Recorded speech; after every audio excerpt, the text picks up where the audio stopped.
ছোটবেলায় মার কাছে বড় হয়েছি তো, বাবাকে পাইনি। ওর মধ্যে আমি আসলে আমার বাবাকে খুঁজে পাই। ইনফ্যাক্ট আমি ওকে আসলে আমার হাজব্যান্ড ভাবি না, হাজব্যান্ডের থেকে আরো অনেক বেশি কিছু ভাবি।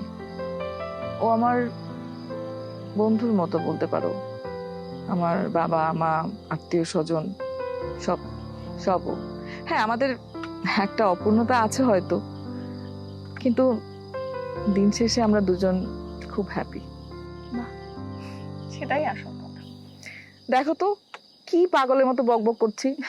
তোমার গল্প কিছু শোনা হলো না, বলো না তোমার গল্প। আমার স্টোরি এটা কিছুটা ফিল্মি। আচ্ছা, আসলে আমার বেড়ে ওঠা তো বাংলাদেশেই, কিন্তু হ্যাঁ। আমার যে হাজবেন্ড হুম। ইশতিয়াক, ওর সাথে আমার আলাপটা হয় ইংল্যান্ডে যখন আচ্ছা। ব্যারিস্টারি করতে যাই। হুম। আমি ক্যাম্পাসে ওকে খুব নোটিস করতাম, খুব চুপচাপ, কারোর সাথে মেশে না, কথাও বলে না। কিন্তু মজার ব্যাপার, এই ব্যাপারটাই আমাকে খুব অ্যাট্রাক্ট করে।